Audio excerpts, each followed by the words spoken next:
Perfect. Looks like we are now live. Yay! All right. Well, in that case, what's going on? And welcome to Joe's Geek Show, the video series where we talk comics.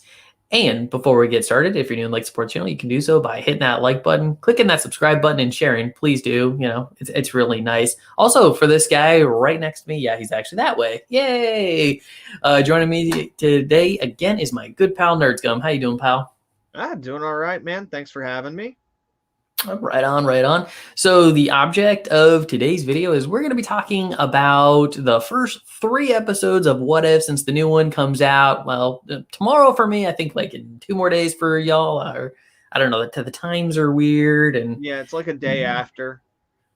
Yeah, something. I know it's something like that. Yeah, it's something weird. Yeah, time zones. But it's all good. It's all good, you know. And one of the reasons I definitely wanted Nerdscum to come on this channel is because, you know, we've talked a little bit about the first 3 episodes of What If, a little bit here, more so about the first 2. We didn't really get into the third one too much.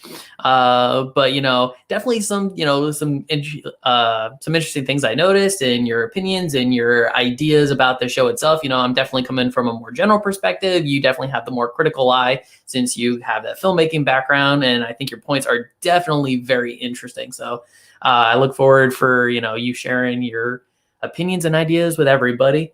And with that, let's just go ahead and get started, I'd say. Cool. And with that, we'll just go ahead and just kind of, you know, do some small recaps of the first 3 episodes and, you know, again, some more general thoughts and stuff like that. And then we'll kind of maybe circle back around and dive into them a little bit more. And yeah. Why don't you start with the first episode and, you know, just kind of tell me what you thought of that one.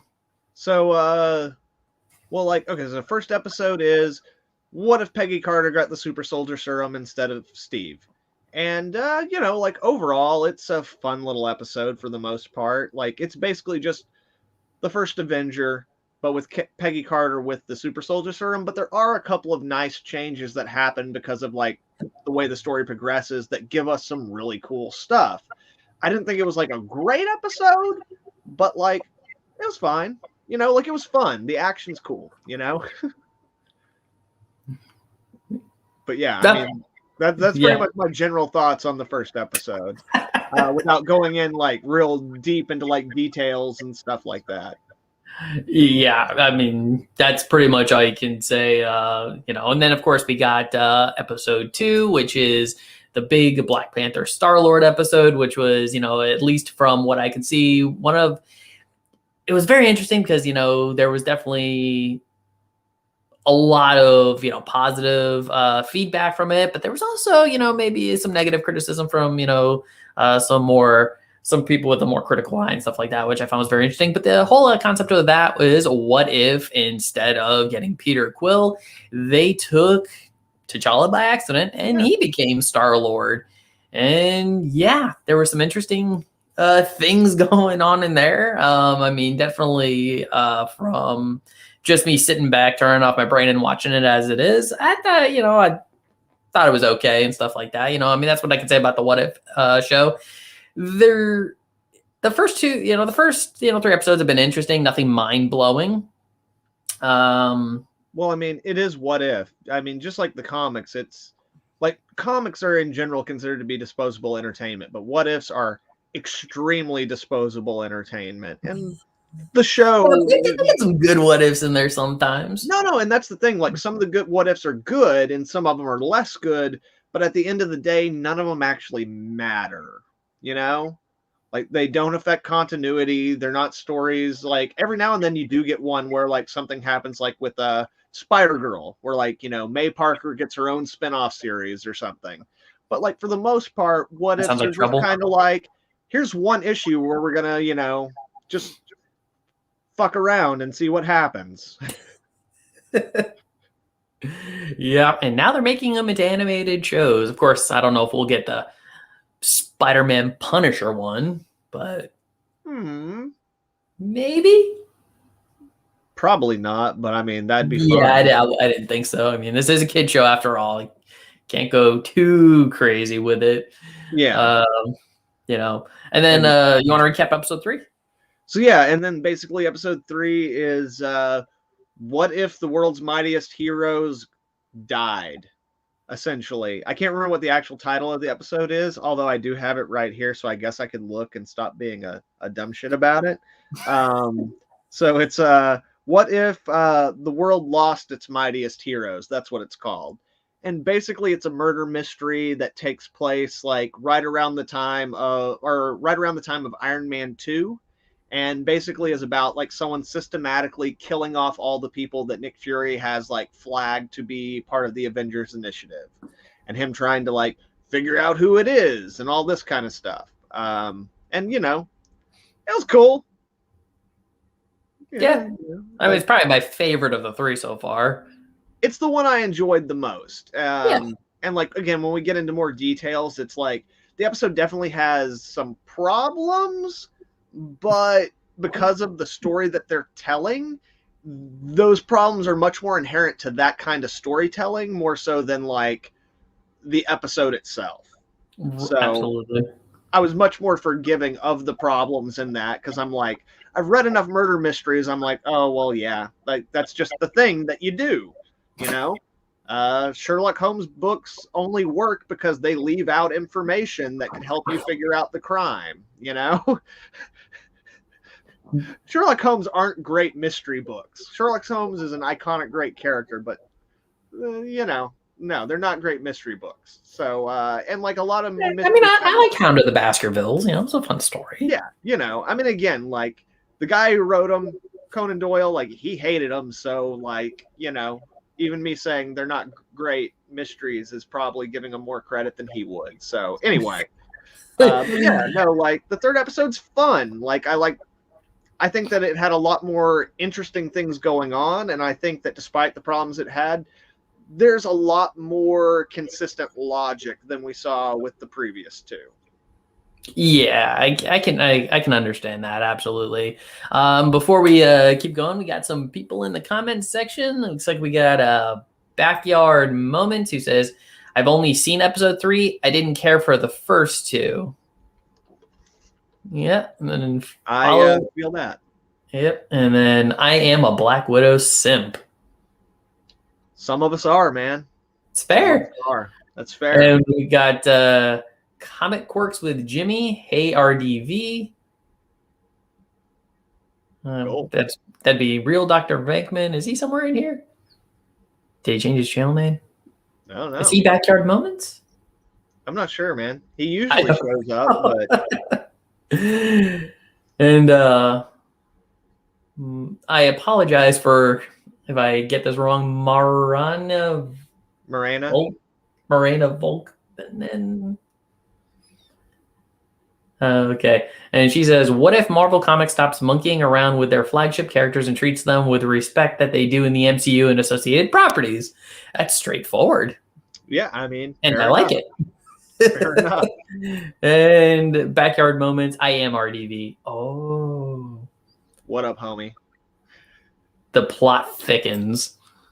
Okay, so now that we've got the general synopsis for each episode down, now we're going to go ahead, circle back around, and just go into more detail and stuff like that, and really start spoiling it. So, I mean, if you haven't seen this, you could go watch it and then watch us later, or just listen to us talk about it, and that's just as fun, right? I mean, sure, right?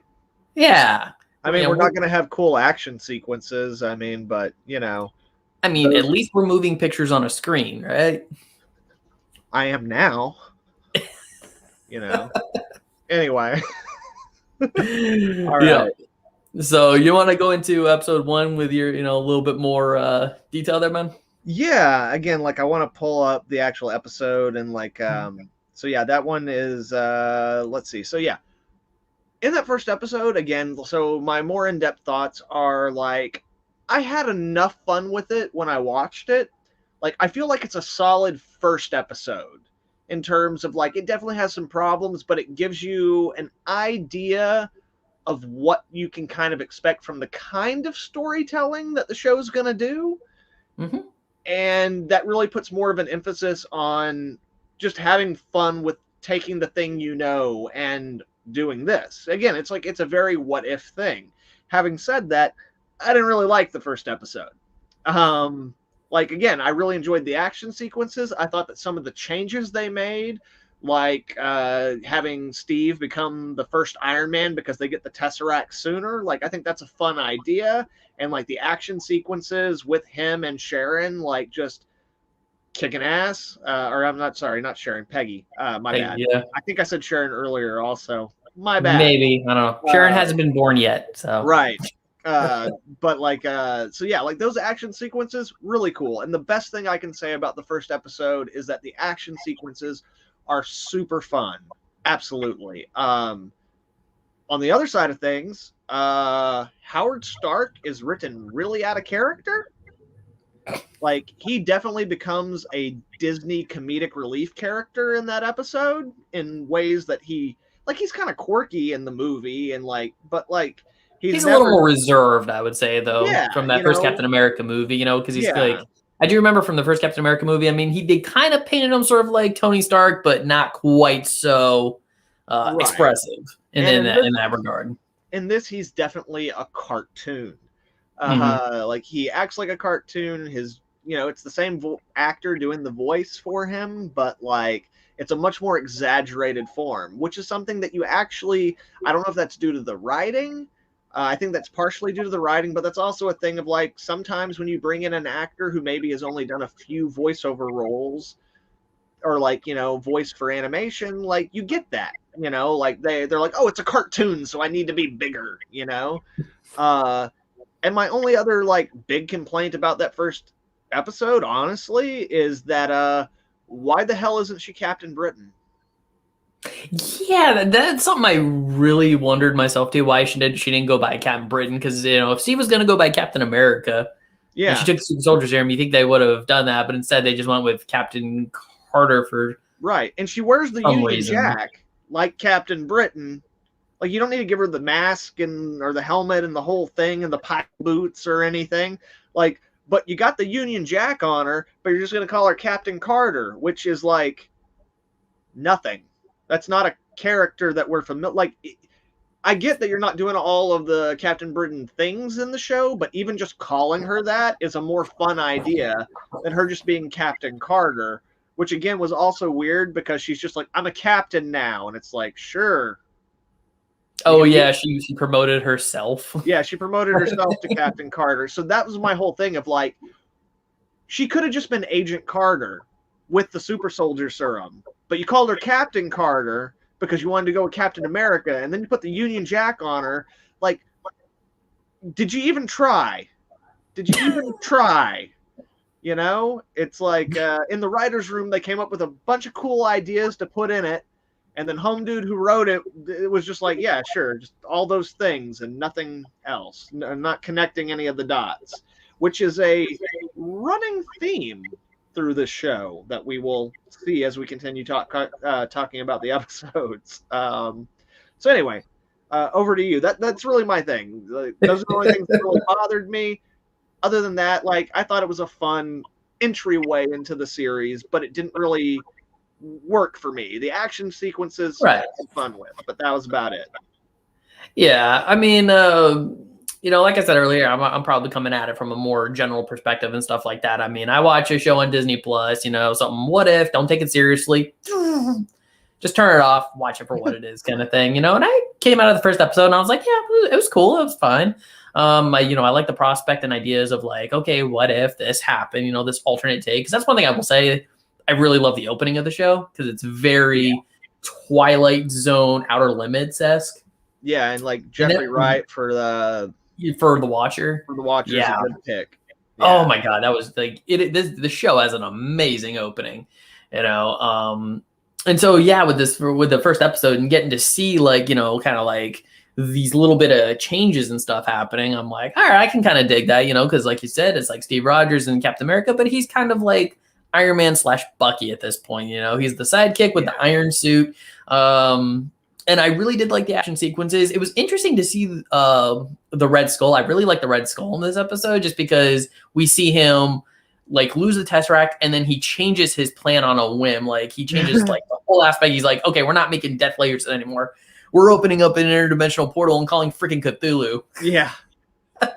Which I thought was very interesting. And I'm sitting there thinking to myself, I don't know why, but I want to see that and then Captain America. I wish we could have, like, I don't know what it is. Like, anytime you get giant tentacle monsters on the screen, I'm just like, yay. Yeah. For a second there, I was worried, I was just like, oh, where are we going? Oh yeah, Disney, never mind. We're fine. We're safe. You're all right. You're all right, Captain Carter. Nothing, you're going to be okay. Yeah, well, at least until animators get on the hub with that scene there. Right, until some Rule 34 starts going down. I wouldn't be surprised if it already had. Yeah, that'll be a quick Google search later, I'm sure. We got to know the truth on that. But yeah, I mean, as an opening episode, I thought it was, serviceable and stuff like that. Like I said, nothing mind blowing, but I enjoyed it for what it was, and I'm kind of like, all right, where are we gonna go from here? Which leads us into episode 2. Yeah, actually, there is one other thing I did want to say real fast. My bad, I forgot about it when I was rambling. But the other thing that episode 1 demonstrates very clearly through the and obviously, like, it's part of the MCU's multiverse that they're doing now. So, like, really the reason why they didn't do Captain Carter as Captain Britain is because the people who only watch the MCU movies don't know who the hell Captain Britain is, because that's not a thing in the MCU as of yet, Like, that's something for us comic book readers who, like, we know who Captain Britain is, and for us, we'd be like, ah! But, like, this show is really geared more towards, like, the ride or die MCU fans, not really Marvel comic book fans. And that is, once again, something that becomes more and more apparent as you go through, because there are lots of opportunities that the show doesn't take because the audience that they're playing to would have no frame of reference for it, which is understandable, but also kind of disappointing.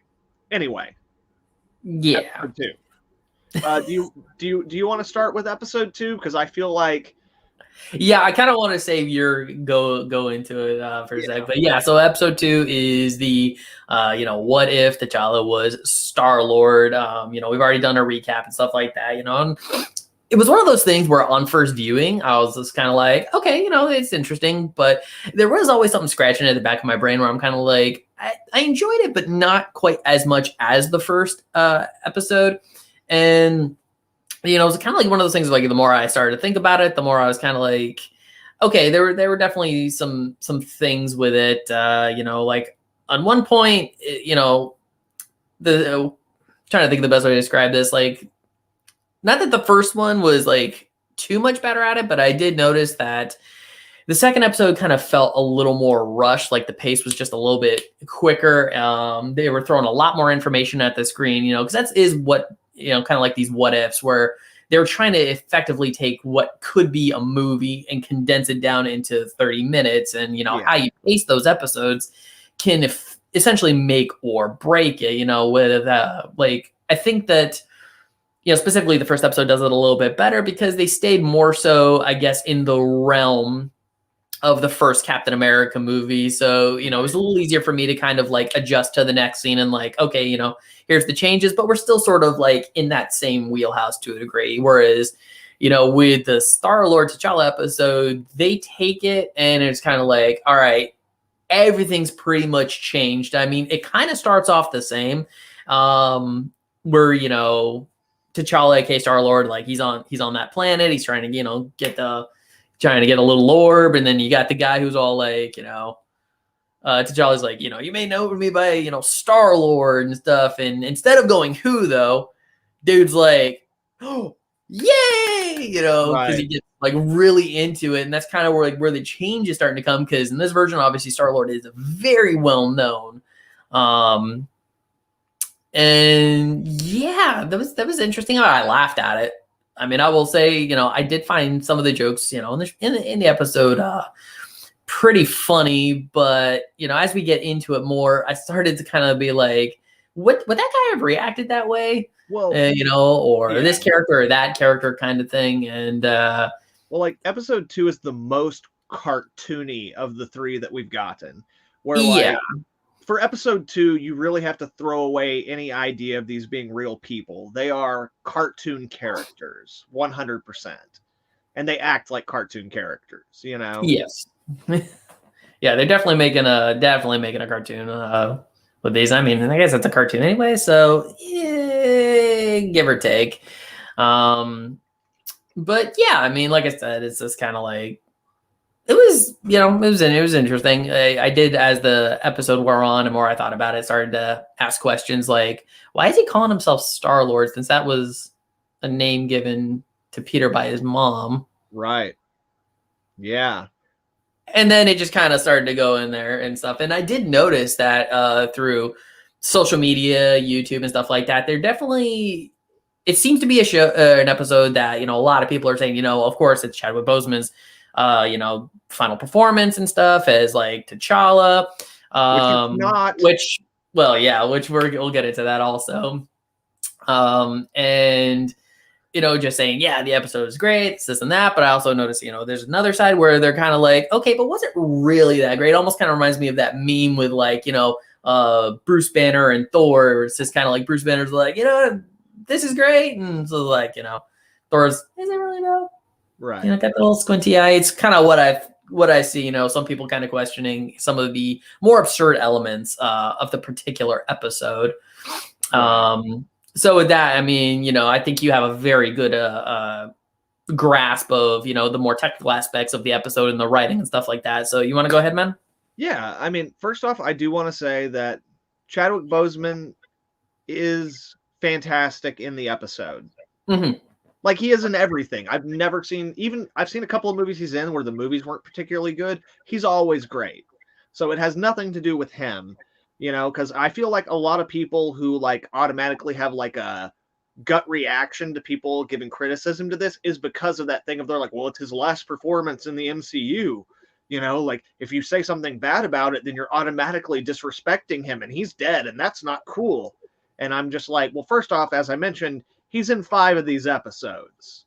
So this episode is not his last performance in the MCU. He's got more of these episodes coming up. So he'll be there.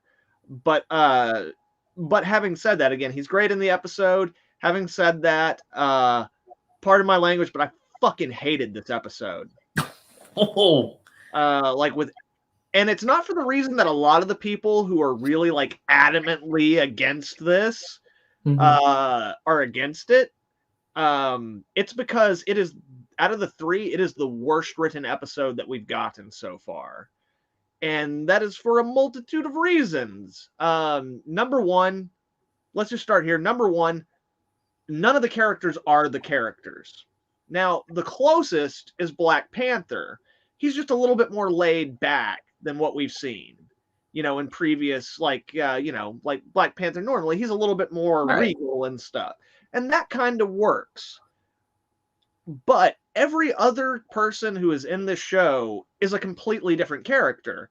And they're trying to explain that by Black Panther being Star-Lord. But the problem is, what you do with that is basically you're saying, well, this whole point of this episode is that Black Panther being Star-Lord changes the entire galaxy. Yeah. And that is a story that is too big to tell in a 30-minute window.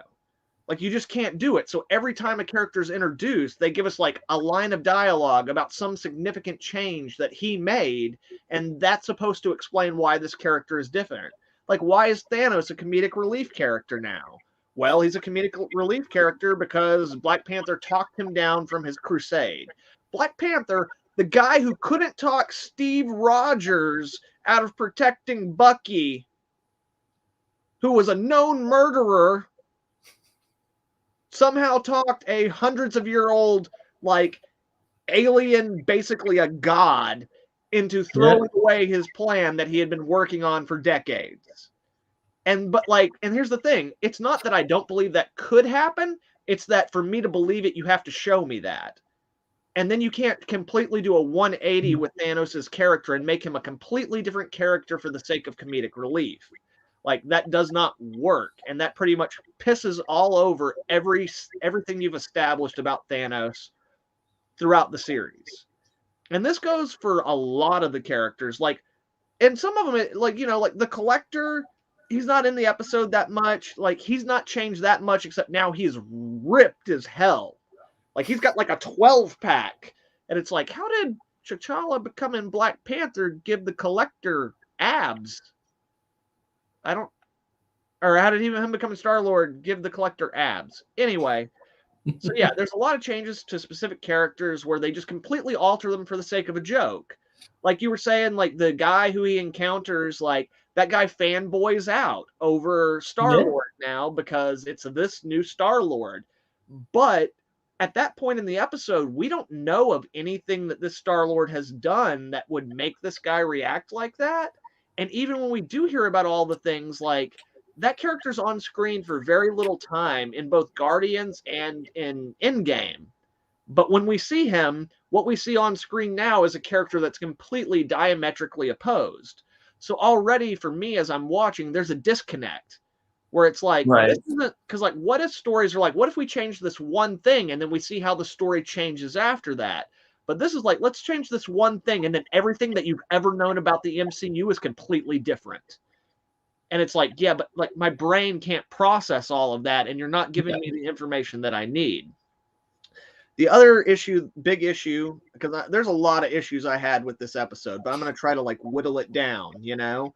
The other big issue that I have, and one of the things that I disagree with, is everyone who's been like, oh, you know, T'Challa's such a better Star-Lord. And it's like, well, number one, he's not, because he doesn't serve the same function as Star-Lord. He just has that title. So he's actually a completely different character.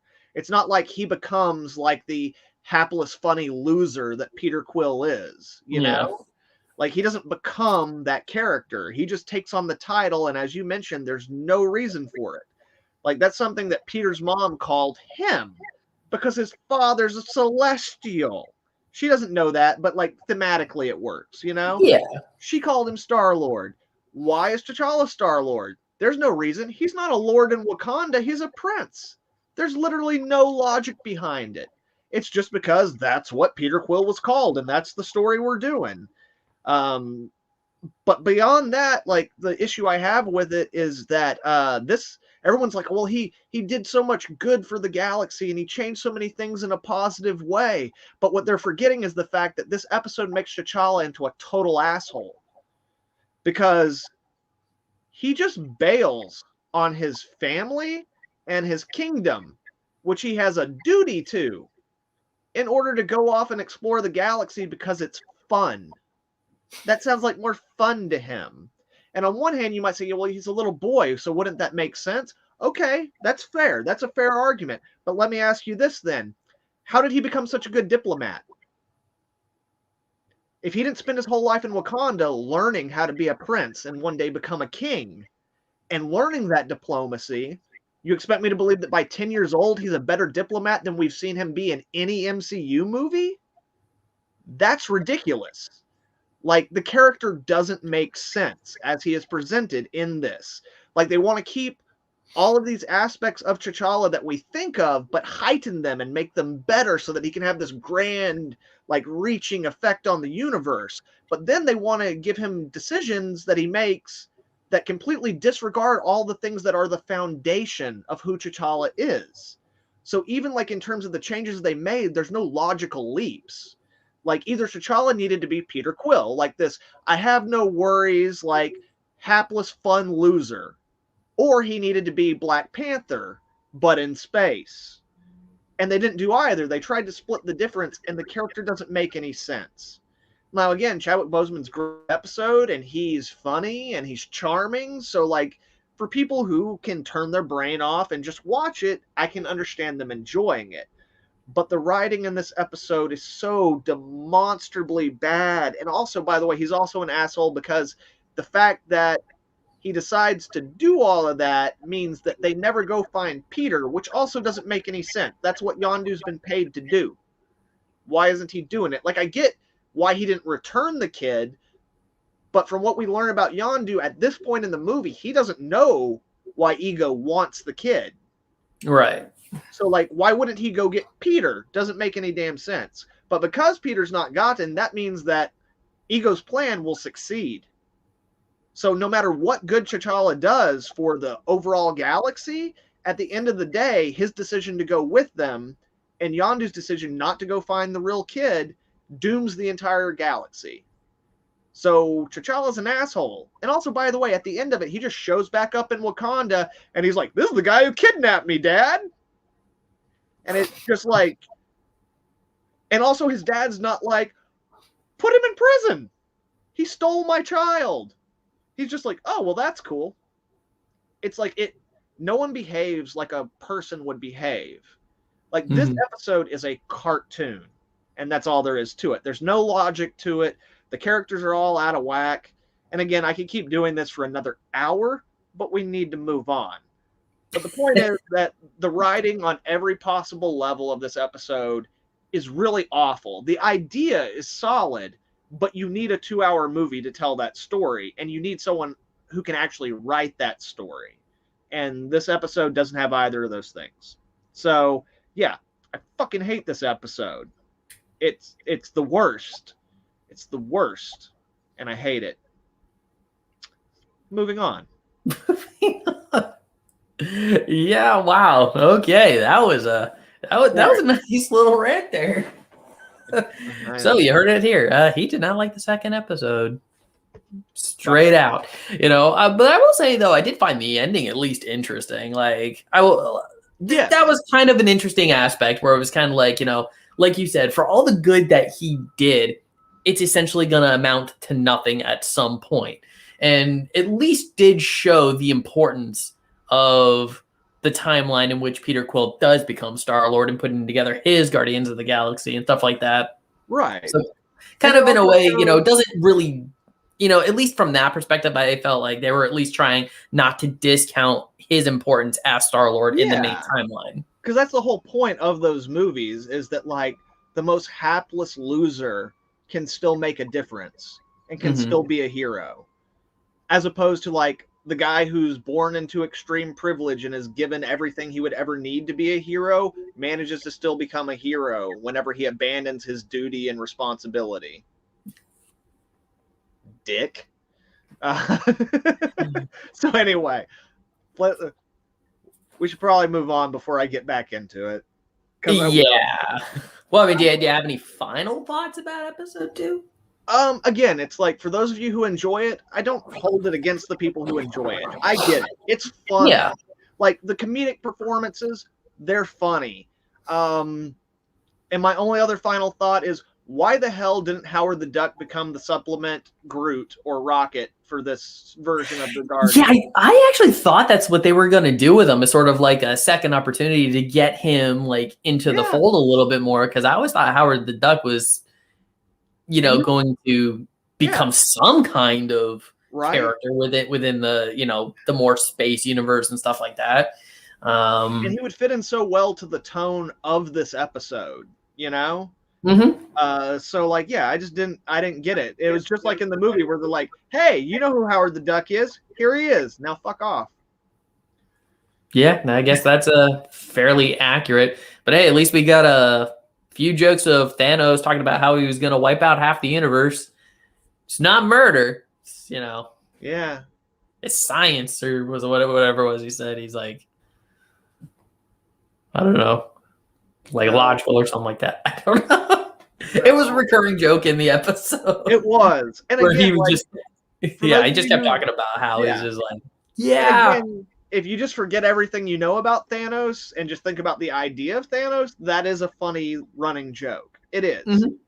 Unless you actually have watched the movies in the MCU and actually know that character in any way, shape, or form. But again, it's like, I get it when people say they really enjoyed the episode. Where I draw the line is when people are like hailing it as like some kind of triumph of storytelling. Like, I've literally heard people say that it's the best thing that's come out of the MCU. And I'm like, really? Yeah. I've had people tell me that it's better than both Guardians of the Galaxy and better than the Black Panther movie. And I'm just like, I also see that you're Caucasian. You wouldn't be trying to earn points, would you?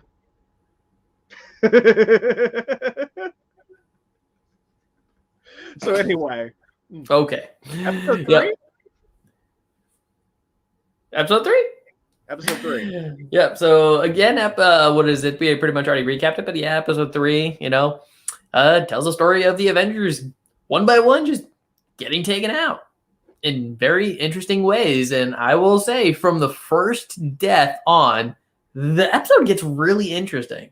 Yeah. I do like the mystery aspect about this, because I had to sit there and I had to wonder what is going on, who's taking out the Avengers. And yeah, so kind of like Nick Fury is sort of like, more of the center focus of this one, as he's, going around trying to get Avengers, and then one by one, they're just dying at these critical moments, like in Iron Man 2, where, first they give him a little thing that's supposed to keep him alive a little bit longer until he can discover the new element and save his life. But he dies, and what was it? Hawkeye, quote unquote, kills Thor. Right. And then dies in the cell. And yeah, just so many interesting things. I think the Hulk death was probably one of the most interesting. Right. Just because he was also just weird. He like blows up like a balloon and pops. Yeah. That was interesting. And then of course, Black Widow not really getting to see hers. But yeah, like I felt like they came up with like interesting scenarios that kept the mystery going. And again, it's not perfect, but like there is a coherent, solid logic that runs through the episode, and all the characters essentially behave in the way that we know them to behave. Right. I mean, because again, we're returning to that sort of, style where we're, trying to mimic and mirror the movies a little bit and give out these movie scenes and stuff like that. And, the narrative does move in a more consistent way that the previous two, I could say, didn't. And it's probably, I think, probably one of the more well-paced episodes too. Yeah. Because it kept me intrigued and stuff like that until the finale where it was revealed. Well, I guess you could say it was revealed a little bit more, because the minute they said, it's all about hope, I'm like, oh, okay, it's an Ant-Man thing here. Yeah. Right. Like that pretty much killed it.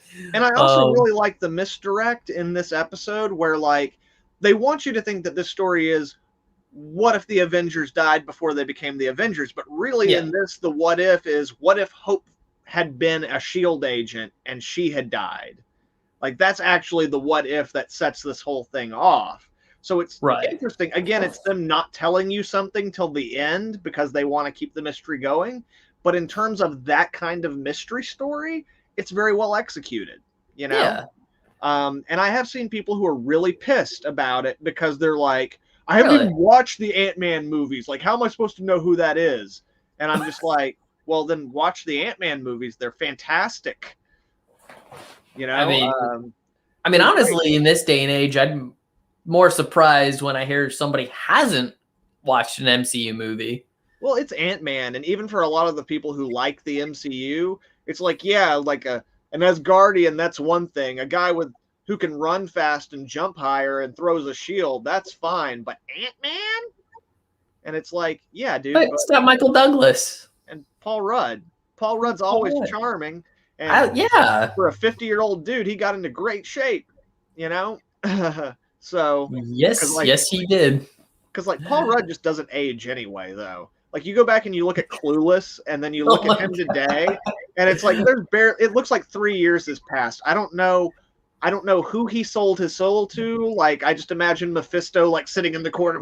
It's only a matter of time.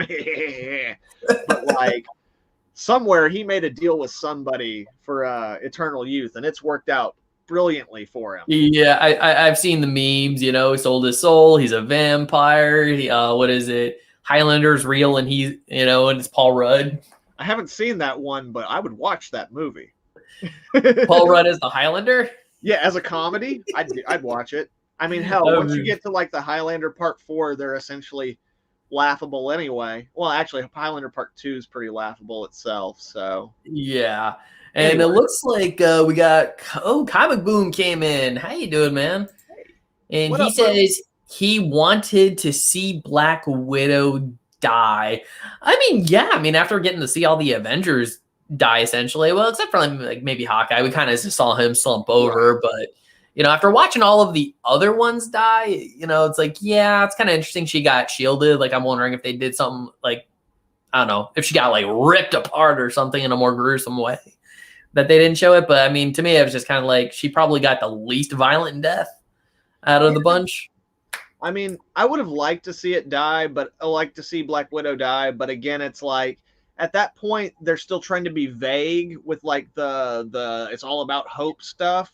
So yeah, like to see a more intricate scene there would definitely push that. I like they want the reveal of whenever Hank Pym shows up as Yellow Jacket for you to be like, oh my god, you know, for the people who haven't figured it out, and like to actually show her die in a more elaborate way where there's more of a fight would definitely have like showed their hand a little bit too soon for the story they're telling. But I also agree. I like Black Widow a lot, and I think that she has not gotten enough respect in the MCU. Her movie was proof. Yeah. I mean, I enjoyed the movie for what it was, but at the same time, it was just like, y'all know that like she doesn't have the infinity formula in the movies, right? She can't get thrown out of a 100-story window and just survive. Like if you blow her car up, she's just a lady. She's a hot lady who kicks a lot of ass and can do like loop-de-loops around you, but she's just a lady.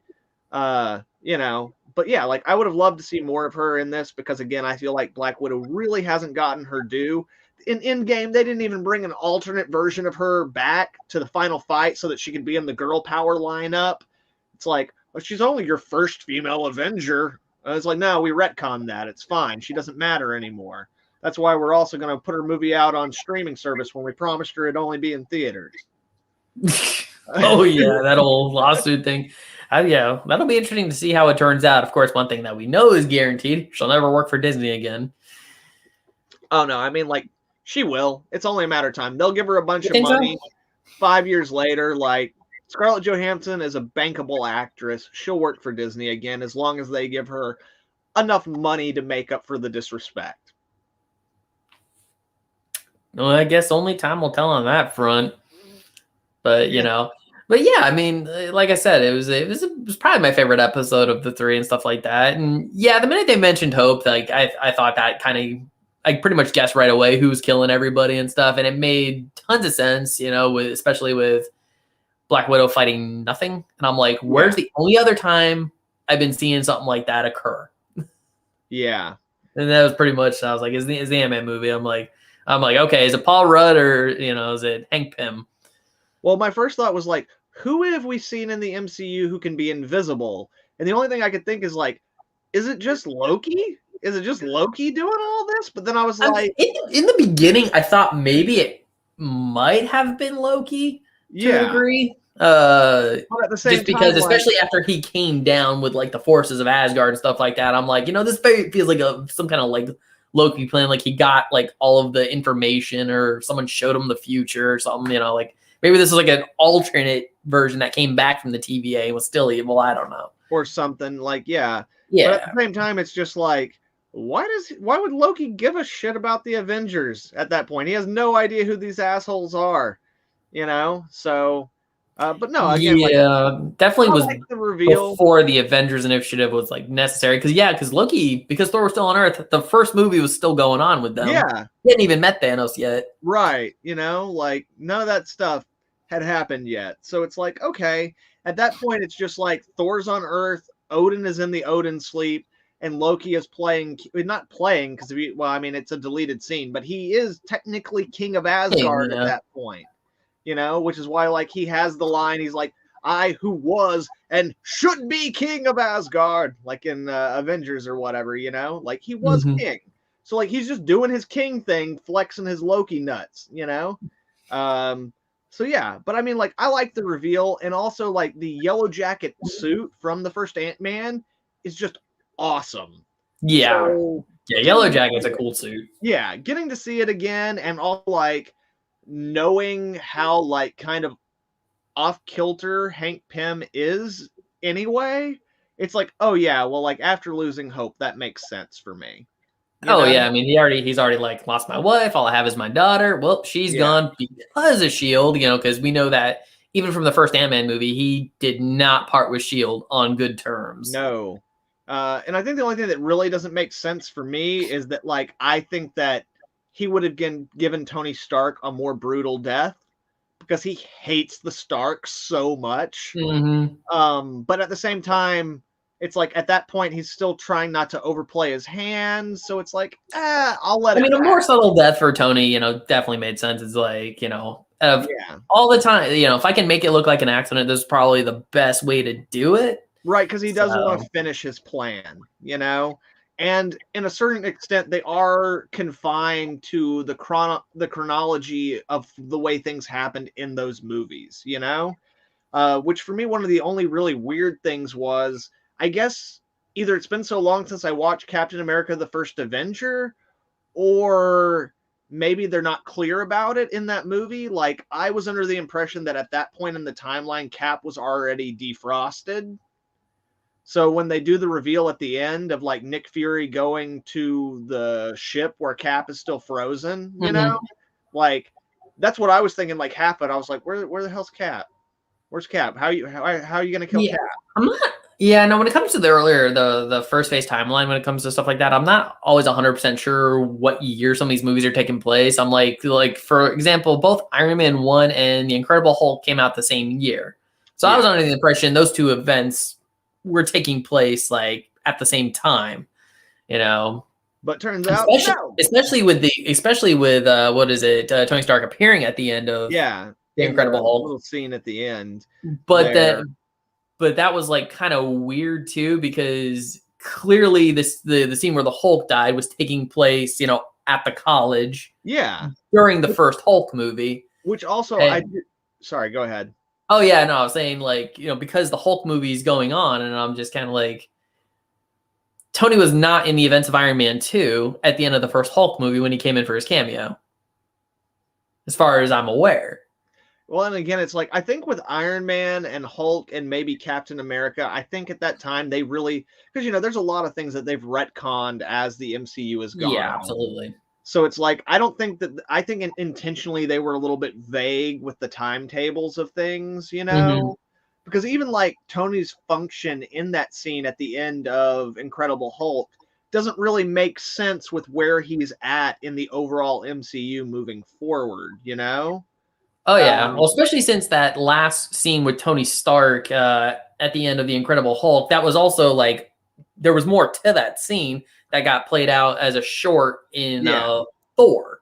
right. So So yeah, but sorry, real quick, while we're mentioning the Hulk, how weird was it to see Mark Ruffalo drawn as Mark Ruffalo Hulk, like Mark Ruffalo, Bruce Banner in the world of of Incredible Edward Hulk, Norton, but then whenever he turns into Hulk, he doesn't look like the the Mark Mark Ruffalo Ruffalo Hulk. version, He looks like the Edward he's back Norton to the Hulk. Edward Norton. Yeah.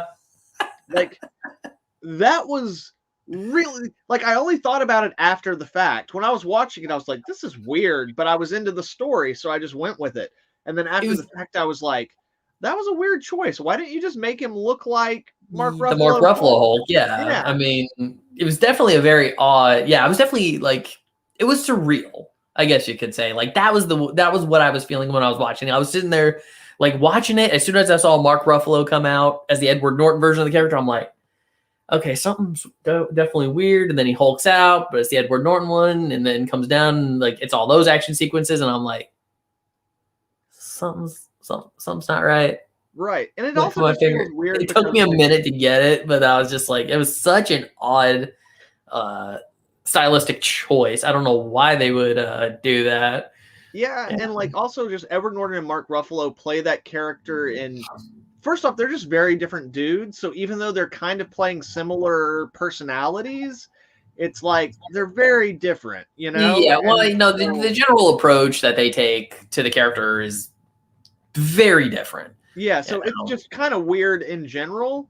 And it works in the sense that it's what if, so it's in another universe. But at the Mhm. same time, for those of us who've actually like watched the movies, it's kind of like it's one thing to like see him appear in the Avengers and you just kind of put the Incredible Hulk out of your mind for the time being because this is what you have.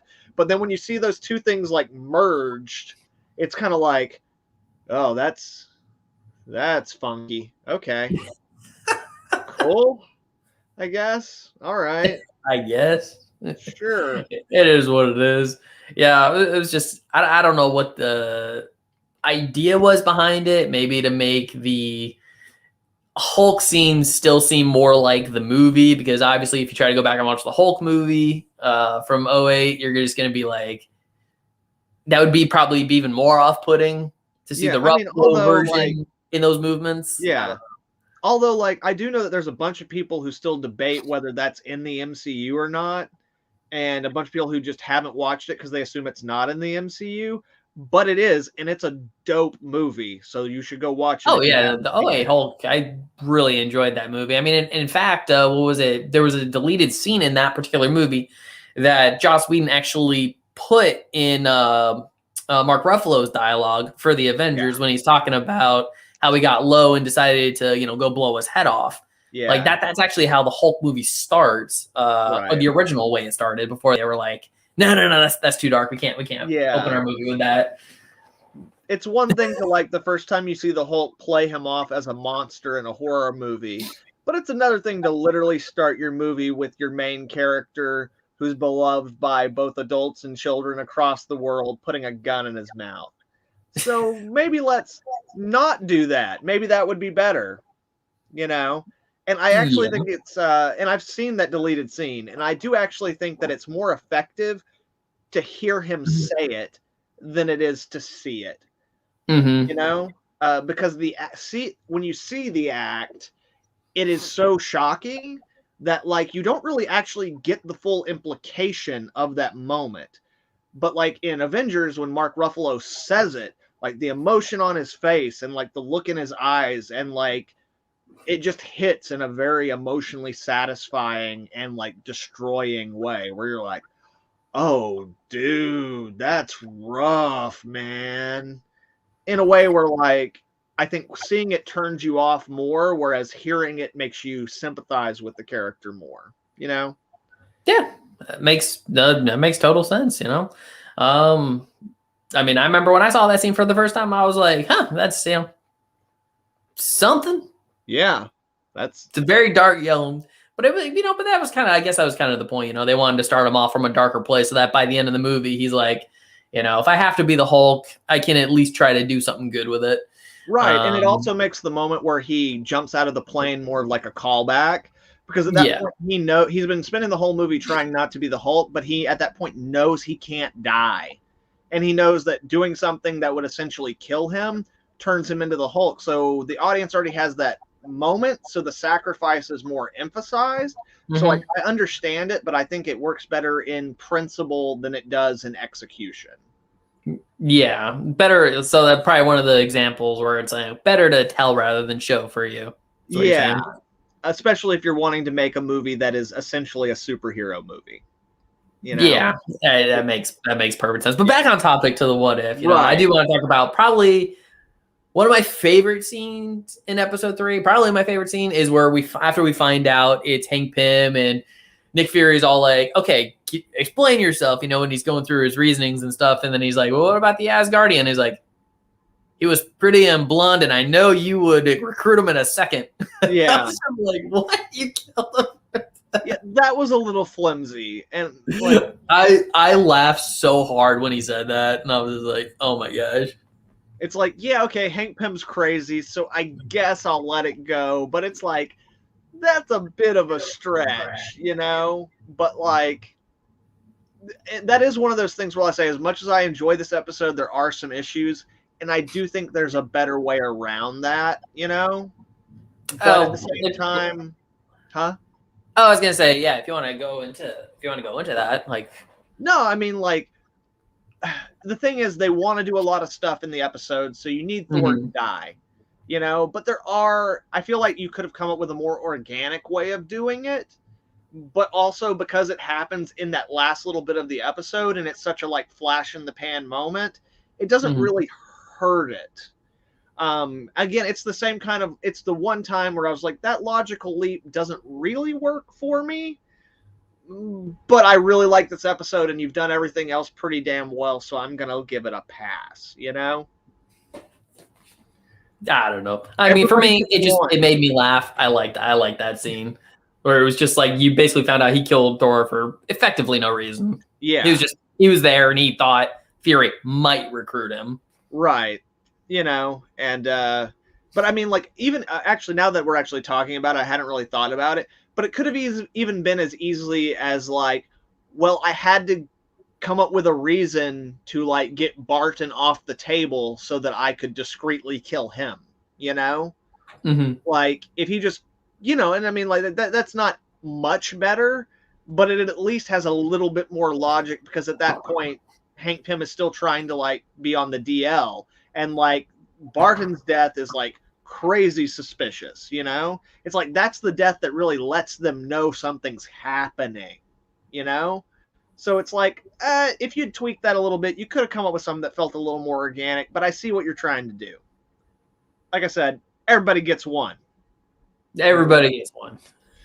So, hey, that's not too bad, So, I did almost freak out for a second whenever I saw Nick Fury doing backflips, and I was just like, where he's like, that one put me off too. I was like, what's going on here? Where he's like, he's actually like punching and landing those hits, right? And because also it's like we've now seen Captain Marvel, so we know that even when Nick Fury was 20, he ran like he was a 60, 70-year-old man. So, like even when he was a young man, he wasn't that much of a badass. Apparently, that's canon now. Oh god, don't remind me of the cat scratch fever. But so like, when he did the backflip, I was just like, for a split second, I was like, oh, fuck you. And then like, before he even hit the ground, I was like, oh, it's Loki. Okay. Yeah. Okay. Fair enough. But we also got to see Nick Fury do something cool that he could never do in the movies. So there you go. It works. Right. It works. It works. And it makes sense. And it was interesting to see Loki actually, like, I guess kind of be a good guy. Sort of like, I mean, it was a means to an end and stuff like that. Because let's not forget how the episode ends with Loki still taking over the damn world. Yeah, he takes over the world. Yeah, but then don't forget, Nick Fury not only went to go get Captain America, but also called in Captain Marvel. And you put Captain Marvel against Loki, what's going to happen there? With the power level that they put Captain Marvel at in the MCU. Yeah, like, I mean, she's so OP, it wouldn't even matter. Like the one above all could show up and Captain Marvel would just punch him in the face and go on with her day. Probably, I mean, that was probably one of the bigger, actually, even in Endgame, was probably one of the bigger moments that I was just kind of like, where, Thanos actually had to hold an Infinity Stone. Yeah. Just for her to feel that punch. And I'm like, dude just trounced the Hulk in the last freaking movie. Right. And also, it's also just like, it's another one of those moments where, like how even in like Ant-Man, they make fun of it where it's like, well, the first thing we should do is call the Avengers, And it's like, Nick Fury calls her for this. They show him grab the pager before he knows Loki's going to take over. Yeah. So that call's already made, as far as I'm concerned.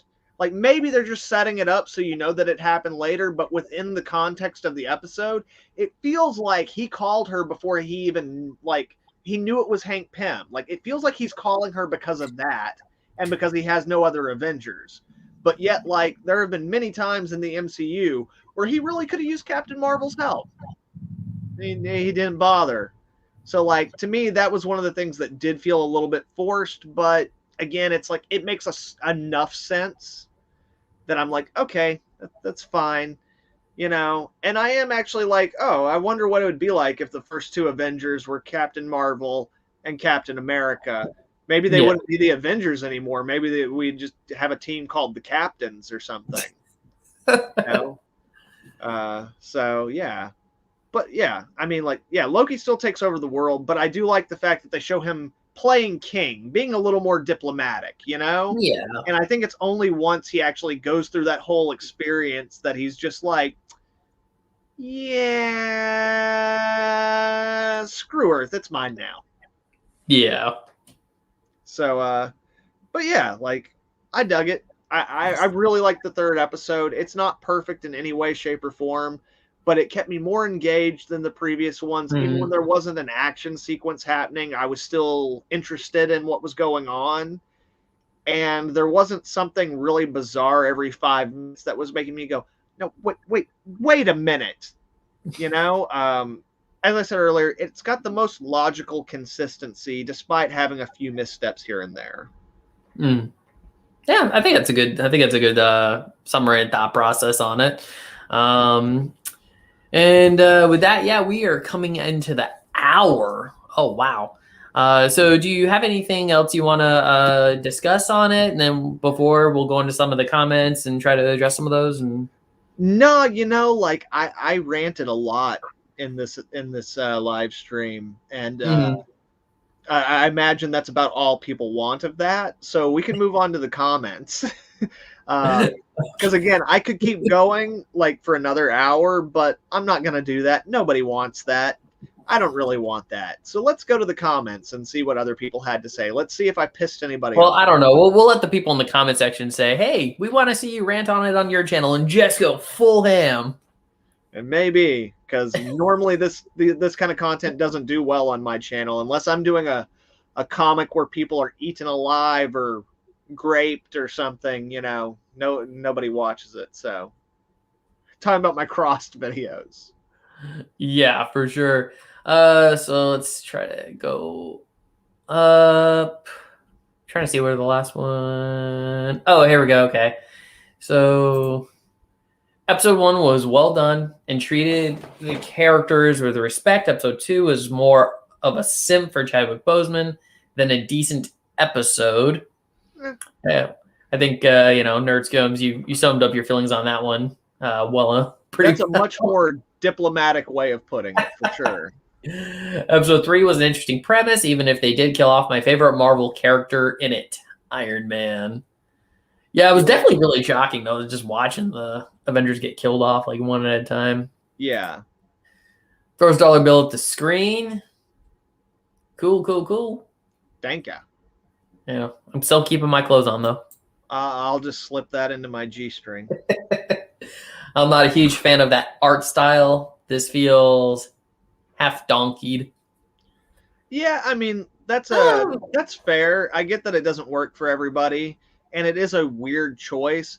But when you compare it to all the cell shaded, yeah, I mean, look. Like it. I mean, it is the cell shaded look. It looks like Archer, but with more frames per second.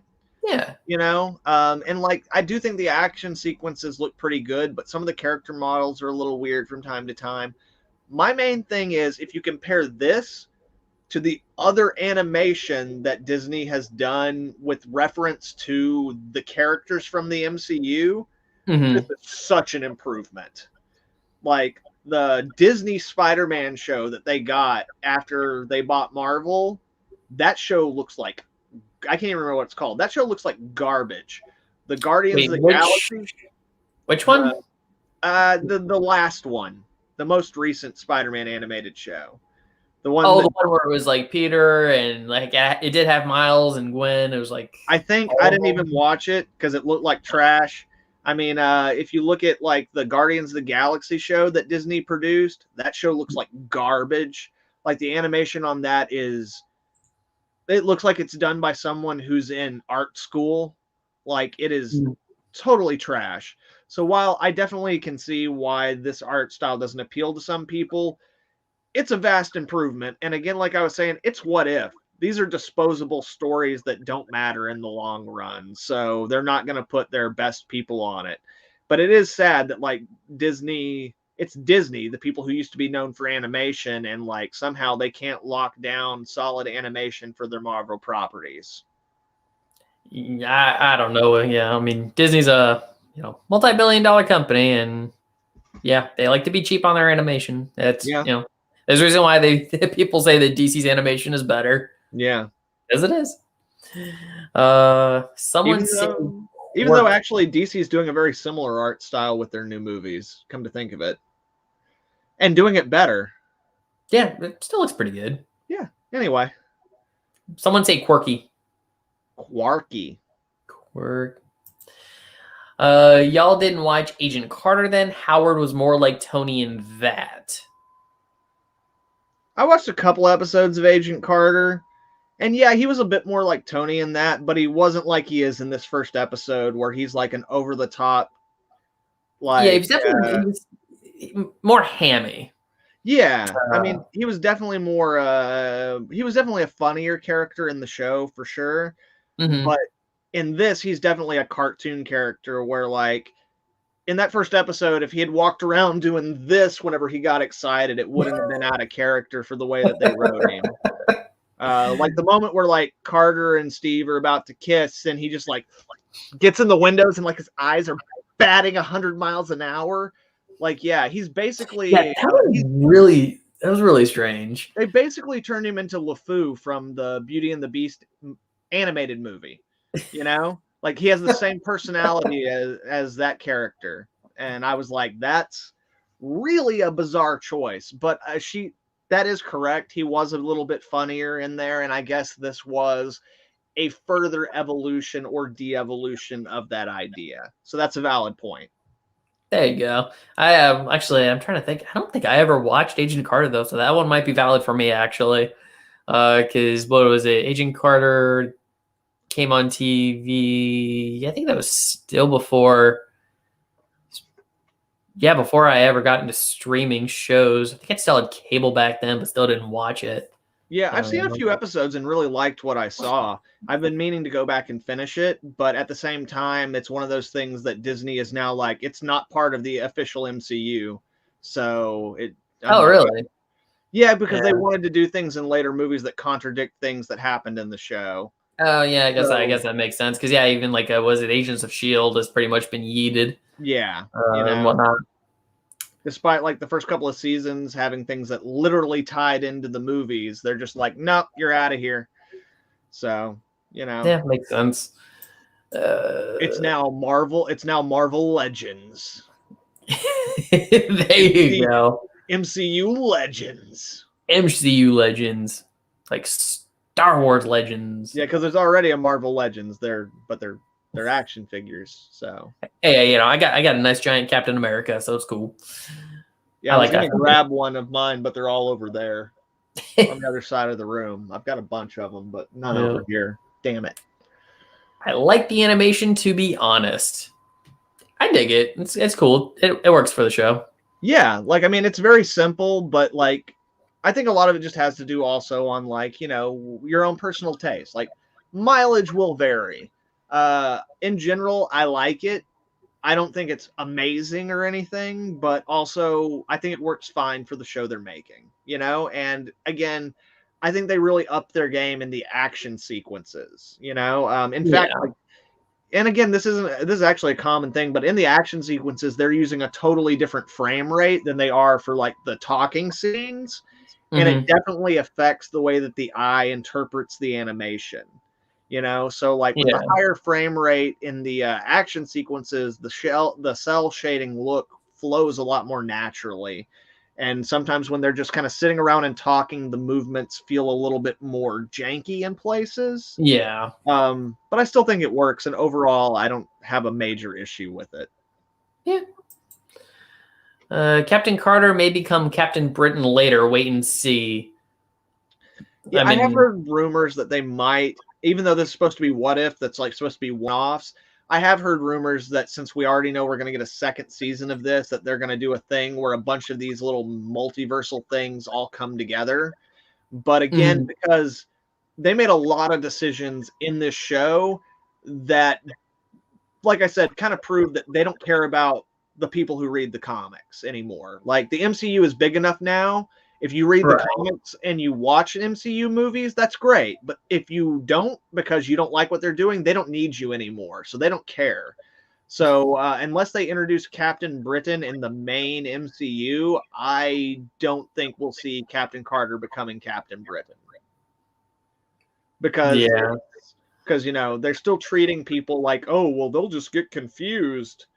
You know, what like movie studios have done with comic book movies for the last 20 years. You Oh know, yeah. you have to But have we're starting to see some change though in DC there though over to WB. We're gonna have like in 1 year like 3 different Batman. So yeah. Well, again, now that everybody's doing this multiverse thing, but again, it's like you have to do the multiverse in context. It's like we're getting 3 different Batman, but at the same time, it's 2 like, of them are in one movie. Yeah. yeah. And again, it's like you know who Batman is, you know, but they're not gonna like in the Batman movie introduce a character like Bordello from the Batman comics, who like you have to be a diehard comic book Batman fan to even know who the hell that guy is, you know? And it's kind of the same where like people who read Marvel, they know who Captain Britain is, but if you just watch the MCU, like you have no idea. And if they say the name Captain Britain, you're just going to think that that's a play on Captain America and probably think it's kind of dumb, even though Captain Britain is like an awesome character that has a very like fleshed out and like vivid and like rich like mythology of their own. So I don't know. Yep. And then we got boom, hey guys, and then his Black Widow comment. Conversation between Comic Boom and Maranya. Just kind of skimming through, looking for questions or comments. Find the one that says I'm an asshole. I know there's one. There's always one. Comic Boom says Loki nuts? Question mark. Yeah, I said that Loki was flexing his Loki nuts, or his King of Asgard nuts, or whatever. Yeah. Oh yeah, for sure. Here we go. The lineup of characters involved were a big callback to Avengers #1, the comic book, namely the founding Avengers: Iron Man, Hulk, Thor, Wasp, and Ant-Man. The big bad in that was Loki. Yeah, I mean that makes sense. That makes yeah, sense. it made sense for Loki to be the villain of the first movie.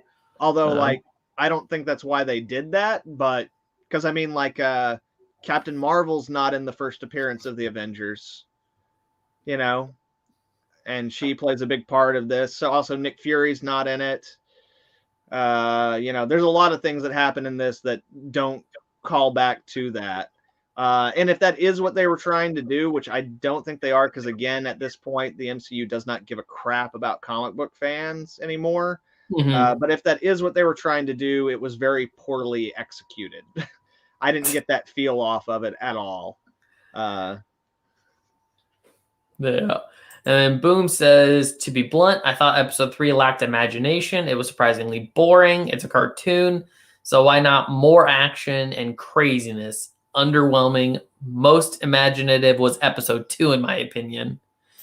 I mean, I would say that I could say that the scope for episode 2 was a lot larger. Yeah, there's a lot of good ideas in episode 2.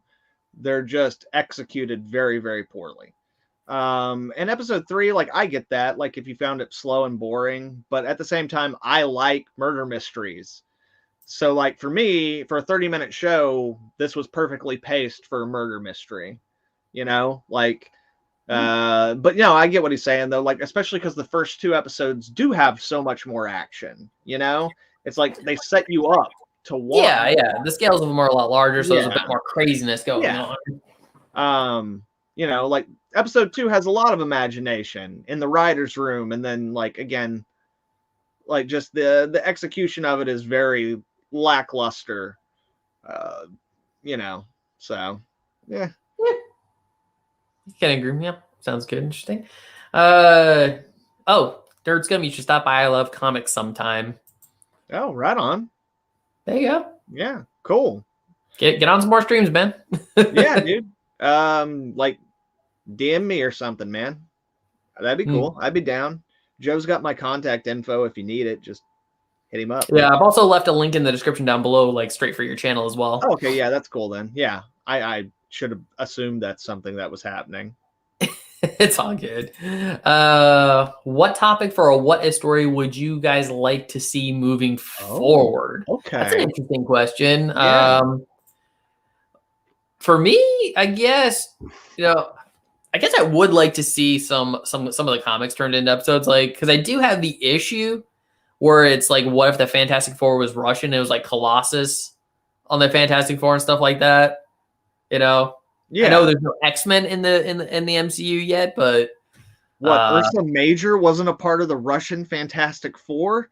For shame. Yeah. Ursa Major was not part of the Russian Fantastic Four. It was I can't remember. It was Colossus, and I have to dig that out. It's been a while since I got into that. Yeah. Let me see if I can. And again, Ursa Major is only in the Black Widow movie in name only. So in the credits, if you look in the credits, then you'll see that Ursa Major's in the movie. But yeah, well, because like Ursa Major was like, what is it? The guy that dude breaks his arm. Yeah, he breaks his arm. That guy's gonna become like a bear at some point, I guess. They're never gonna show him again.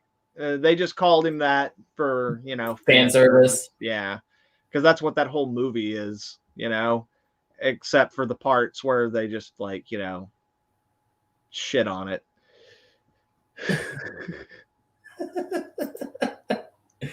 Yeah, for sure. So I'm trying to see who all's on the. Okay, yeah. So that's Rudion Richards, Widowmaker, which is Natalia Romanova, Colossus, and Ilyana Rasputina. Oh, Ilyana Rasputin? Magic? Yep. Yeah. Oh, that's cool. That's a cool lineup. That'd be fun. Yeah. So yeah, I've got that one issue of What If, and I was just like, I read that one. I was like, yeah, that's a cool one. I would like to see that turned into an episode. Yeah.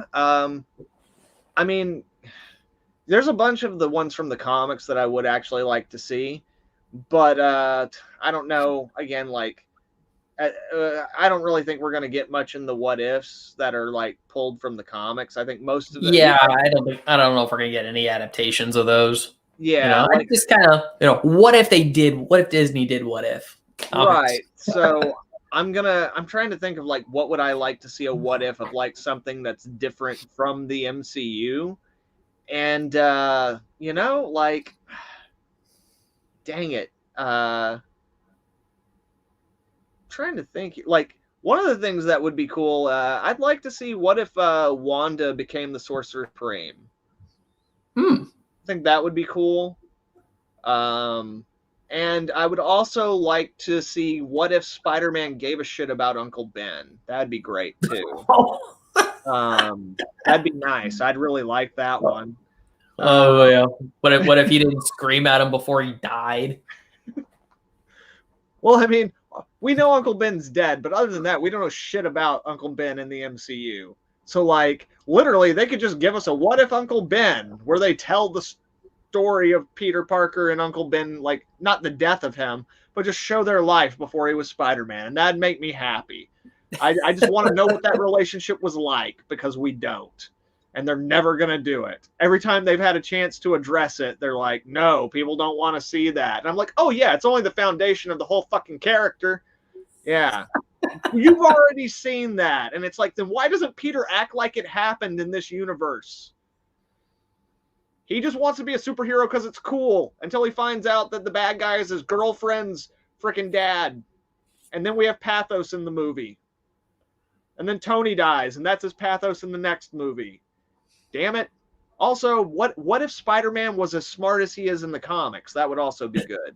I really like Tom Holland's Spider-Man. I really do. I enjoy those movies. Those things just bug me. Okay? I'm sorry. Yeah, I mean, we've already talked about that a little bit too. That could be almost a whole other video. Yeah. Uh-oh. So, anyway, I'm done with that now. Sorry, I had to. But yeah, I think those, like, what if Wanda became Sorcerer Supreme would be really fun. That'd be really cool. What's another one that would be fun? I would, you know what? I would just like to see a what if where it's like Groot on Earth, like the MCU Groot on Earth. I think that would be a lot of fun. If he came to Earth or was like born on Earth? No, just like if the Guardians like ended up stuck on Earth. Like, what if Peter went home after the first Guardians movie? You know? Mm-hmm. But, you know, the Milano's his home. So, whatever. But I don't know, man. I mean, like, there's a lot of cool things they could do, but that's a good question, Boom. I literally had not thought of that, of what I would rather have, because like, What If is a show that I never expected to get branching out of the MCU. You know, if you're talking about comics, like the two I would want from the comics is what if Spider-Man became the Punisher, and you know, the Mayday Parker story, like. Those are the ones I would want in terms of the what ifs, you know? Either that or just an ape off my other answer, like what if Doctor Doom became the Sorcerer Supreme, which is not a good what if comic, but you could make it better. God, that comic sucks. Wish I had brought it up now. Anyway. It sounds like such a fun idea, right? Whenever we get done with this, Joe and everyone else out there, Google what if Doctor Doom became Sorcerer Supreme and look at the outfit they put him in. Holy hell. It looks so dumb. Well, I know what I'm doing after this. Yeah. Let's see. We got Guardians of the Galaxy cartoon series was written better than the live action movie. They also respected Star-Lord and showed his real dad. That's okay. That part is true. That last part, written better than the movie. I don't know. I guess I can't really comment because I've only seen like a small handful of the Guardians of the Galaxy TV shows. So I can't really comment on that too much. I mean, I've only seen a few episodes because I hated the animation so much it hurt my eyes to look at it. But he is correct in that, like, in that show, Star-Lord's dad isn't a freaking Celestial who's a planet. Which, by the way, Ego's not a Celestial, so what the hell? Anyway. Oh, I mean, the MCU makes changes. We already know it does. I mean, yeah, but they had already entire motivation from Infinity War was completely different. They had already shown Celestials in the first Guardians movie, so what the hell is that? I don't know. Anyway, but no, yeah, I mean, like, from the little bit I watched of that Guardians show, like, the writing wasn't horrible, and some of the voice acting was pretty solid. The animation just hurt my soul. It was. Maybe that's why I never went back after a couple episodes. Yeah, I mean, it was so cheap. It was so cheap. But like the writers on the show were fans of like the comics, so like, and they liked those characters and appreciated. They were working some stuff in there. It's pretty decent. Yeah, you know. But yeah, I just couldn't get into it. And as much as I read Marvel comics, I'll be honest, I don't actually give a crap about the comic Guardians of the Galaxy. So I like Yondu in the comics. That's about it. Most of the time, I just think Star-Lord's a douchebag, and not a funny douchebag, just a douchebag. So, Captain Marvel, Carol Danvers is played by Brie Cheese Larson, should be yeeted from the MCU, and the real Captain Marvel, Monica Rambeau, should be Captain Marvel Captain Marvel going forward. And actually, I think that's kind of interesting because, like, I do remember reading something that the Captain Marvel quote unquote sequel is just going to be called The Marvels. Yeah, and it's where they're going to be bringing in Monica Rambeau and what is it, Ms. Marvel? Yeah, it'll be establishing Monica Rambeau as binary. Like, I mean, they set it up in WandaVision. Wait, binary or photon? I think it's gonna. I can't remember if they announced it, but I think it was going to be binary. Oh, I heard she was going to be. She was supposed to be photon. So she went by that one. I mean, she's had like 3 or 4 different freaking. Wait, did Monica Rambeau also go by binary? I think for a brief bit. I know Carol Danvers was binary when she was on the X-Men. Yeah, you know what? That might have been a What If book. I can't remember. That one's kind of lost on me too because I don't recall ever hearing anything like that. Yeah, I mean, like, you know, and again, it's like you read comics for long enough, you're not going to remember everything. Things are going to kind of get mixed together, you know, and like, but I know there was at one point, like, I was so confused with like certain storylines and that are canon and What If that one time I was just like, Yeah, no, I remember this one what if story where Thor got turned into a frog, and someone was like, "No, that was canon." I'm like, "Oh Yeah. wait, you're right." What was Monica Rambeau whenever she was the leader of the Avengers? Was she Photon at that point? She was Photon, yeah, I Okay, believe. yeah. All right. Because I know she was Captain Marvel for a little bit. Because in Yeah. Secret Wars, she was Captain Marvel. Right. I can't quite remember when she changed it to Photon. Yeah. Anyway, we're way off topic, but yeah, I would be down for that change in the MCU. Yeah, it really seems like I don't think moving forward they're going to be banking on Brie Larson quite as much. I mean, given the context of the second movie and from what I've been reading, that they're going, they're making it more of a team movie than anything else. Well, also, like, they shot themselves in the foot because, like, when you make a character that overpowered, like, you can't really use them for anything, you know? Like, her being in a story means that story should not happen unless you go back to a time where she's not in control of her powers or, like, artificially take her powers away. But you can't do that because they've propped her up as this symbol of feminism. So to take away her powers is inherently misogynistic. Literally, they wrote himself into a corner. They can't do anything with that character, and the fact that Brie Larson doesn't engender the kind of love from the fan base that other characters like Black Widow or Gamora or those other characters do, it's like, and like, I don't even think she's a bad actress, but oh no, I've seen her in quite a few things where I was like, I know my wife watches one movie called I think it's just called Room.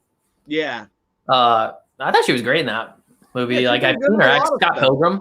She was good in Scott Pilgrim. She's hilarious in Scott Pilgrim. Yeah. Yeah. She's not a bad actress, but yeah, like in order, like by Marvel trying to artificially manufacture their own Wonder Woman, they really shot themselves in the foot in a lot of ways. And like, yeah, I mean, I've seen her get the comparison to like, of course, Superman. Superman's an OP character. It's like, yeah, but there's at least ways to hurt him.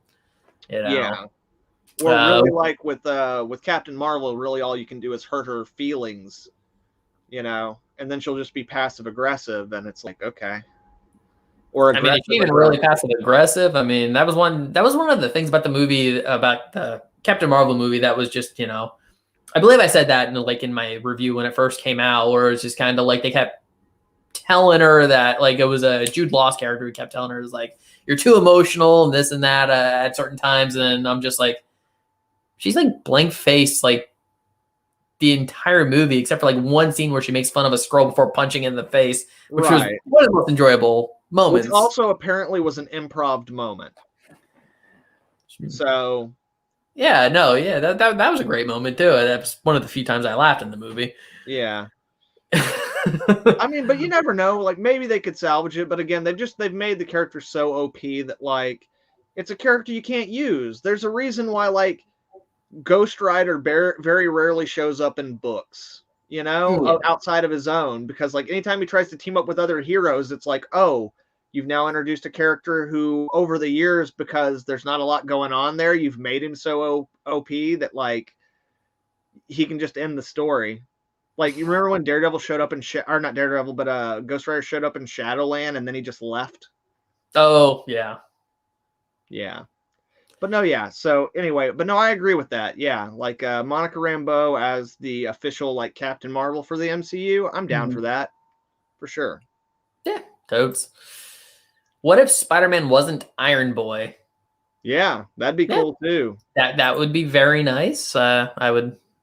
It'd be great if Peter Parker was like, the basis for his own story. Yeah, like if all his villains weren't just guys who were pissed off at Tony Stark, that'd be cool.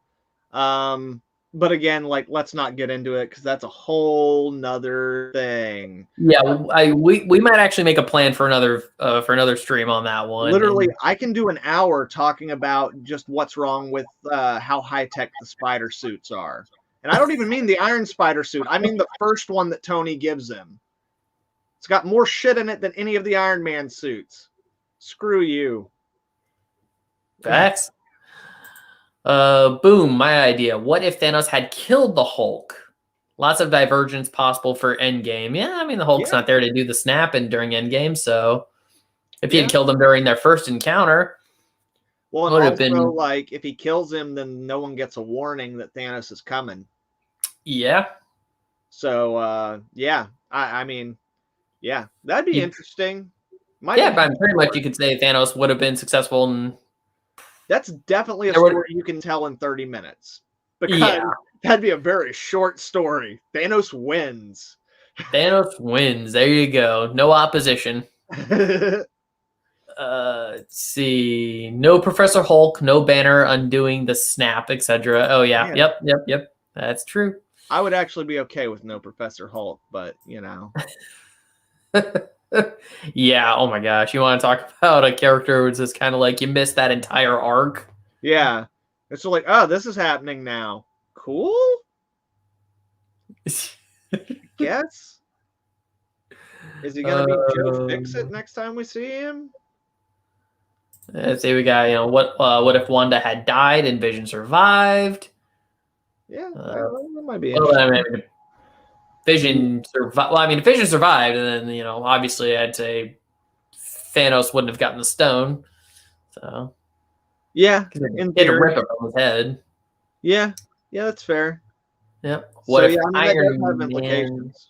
Yeah. What if Iron Man didn't die? Then Robert Downey Jr. would be way richer. He already is. He would take the place of Elon Musk and become the real world Tony Stark. There you go. But no, yeah, like what if Iron Man didn't die? That could be fun. I mean, but like again, like I really like Robert Downey Jr. as Iron Man, but I also feel like they really had ran their course with that character. Like he's good in all the Avengers movies, but like when in his own solo movies, the movies just keep getting like exceptionally less and less good, and you keep having to pay him more and more money. It's like, and also like dude's getting old, Yeah, definitely one of the drawbacks to live action films is, you can't keep these characters ageless like you do in the comics. It's just not feasible or possible, which is why I pretty much figured that was the whole reasoning for making that change between Infinity War and Endgame, that all of a sudden the snap hurts the user. Yeah. Because when Thanos did it, he was fine at the end of Infinity War. But then somehow the second one, he was all like half dead. Right. It only does that to Thanos when he destroys them, But with Hulk, it actually hurts him because I guess the idea is he's less powerful than Thanos, because Thanos does kick his ass previously. So, but it's like, and the thing too, like with the Robert Downey Jr. thing is like a lot of people would argue, well, they can do that de-aging so well, they could just keep having him come back. But what you end up with is like a Ship of Odysseus thing. Okay, well, like he comes back and then it's not him doing it anymore, but he does like a facial mocap, and then they use the de-aging software and they put him in there, right? And then maybe, eventually you get to that point. So like at what point does it no longer become Robert Downey Jr. as Iron Man and it's just a completely CGI character? Yeah, they just get a body in there for motion capture, and he does the voice. Like at what point do we get there? And again, at some point in film, you gotta learn to say goodbye, I guess you could say. I mean, even that was pretty much one of the bigger lines from Black Widow and Avengers 2. Nothing lasts forever. Yeah. It's like eventually it's gonna end. Well, and another thing that I actually appreciate about that in the MCU, as much as I'm not really that big a fan of Endgame, one of the things that hurts comics is the fact that they do not have an ending. One of the things that's great about the Hellboy comic is that it has a definitive end. Like they've done more stories since then that happen in the in-between, but you know how that story begins and you know how that story ends. So you can actually look at it objectively and be like, oh, this is a good story. But because comics are always going on, there is no definitive end. So things can always be changed, and they can always take a moment that was amazing and hurt it with a bad story, or take a bad moment and make it better with a good story. And I do at least appreciate that, like, now that Tony is gone, you can look back even over the movies that weren't so great, and within the context of him being gone, he has a definitive character arc that you Yeah, can appreciate and understand how he got to where he was. fair enough. Because if something doesn't end, then it doesn't really matter. Like, the whole reason life matters is because it ends eventually, you know? So yeah, I definitely appreciate that. Yeah, gotta admit it is nice, you know, when Disney's not trying to push too hard and keeping some of these guys, you know. Like you said, maybe motivated by funds, but, you know, the writers and directors can still do something creative Yeah. with it. I mean, you know, even if they manage to keep the MCU going 20, 30 years from now, I mean, the roster is going to rotate so much. Oh yeah. I mean, you know, at some point they'll just bring in Arno Stark and give him a hologram of Tony that Robert Downey Jr. can voice over for, like, you know, $100 million a movie. There you go. There you go. Or go back and it's like, okay, we're just going to clone all the Avengers, but use other DNA, so that's why they look different. It's like Right. half them.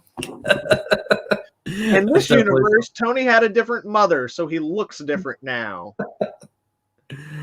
Oh, for sure. Let's see. Wonder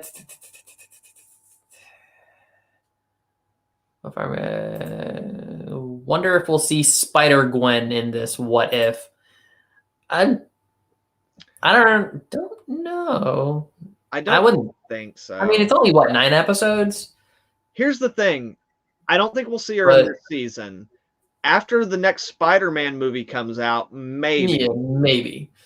Because I have a feeling they're already introducing characters from Sony Spider-Man movies into the, like, grander multiverse of the MCU in that movie.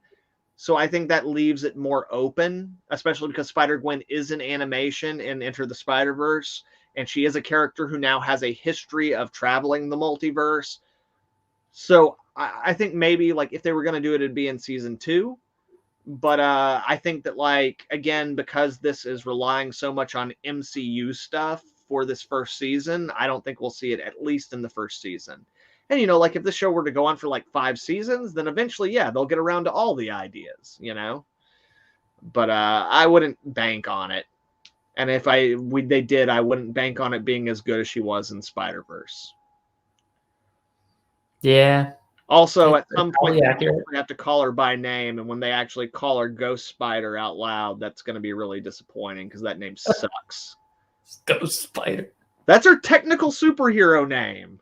Yeah, I mean, the first time I heard Ghost Spider, I actually thought that was going to be a joke, but the Ghost Spider. Fuck you.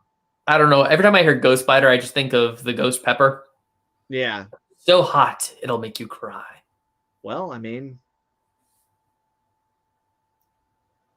yeah, that works. Okay. And then Boom's like, I gotta get some sleep, guys. Great discussion. Take care. Stay classy. Don't play with your Loki nuts. I'll do what I can. Thank you, Boom. Have a good one, man.